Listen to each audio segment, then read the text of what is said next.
আরে ভাই আহো না আরে তাড়াতাড়ি। কই যাবো, ভিতরে কাজ আছে ভাই আমার। আসো, তুমি আসলে এসে দেখবা। বাইকটা কি ওনারা কিনবে? ভাই দেখো গাড়িটা অনেক সুন্দর না, গাড়িটা আমাকে কিনে দাও। তোরে তো কইছি আমার হাতে টাকা নাই, 2 মাস পরে তোরে গাড়ি কিনা দেই।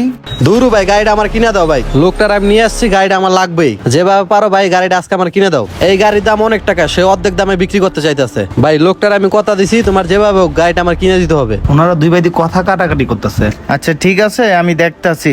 ভাই আপনার গাড়ির দাম কত? ভাই আমার গাড়ির দাম তো 6.5 লাখ টাকা দামে কিনছিলাম, এখন আমি বিপদে পড়ছি তো তাই 3 লাখ টাকা বিক্রি করে দিম ভাইয়া। ভাই আমার কাছে 3 লাখ টাকা তো নাই। আপনার গাড়িটা কি 1 লাখ টাকা বিক্রি করবেন? কি ভাই, এটা কি 1 লাখ টাকার গাড়ি? তুমি 1 লাখ টাকা দাম বলতাছো? না ভাই, আমি তো বিপদে পড়ছি, এই জন্য আমি 1 লাখ টাকায় গাড়ি বিক্রি করবো না। 3 লাখ টাকা হলে আমি গাড়িটা বিক্রি করবো, আর আপনাদের কাছে এখন আর গাড়ি বিক্রি করবো না। অন্য জায়গায় দেখি আমি এটা বিক্রি করতে পারি কিনা। ওই মেয়ে, আপনি আমাদের কাছে কেন গাড়ি বিক্রি করেন না? আমার বাইরে আমি এত কষ্ট করে রাজি করাইছি, 3 লাখ টাকা দিয়ে আমি গাড়ি কিনবো, কেন আপনি গাড়ি বিক্রি করবেন না? কি কস 3 লাখ টাকা দিয়ে তোরে গাড়ি কিনে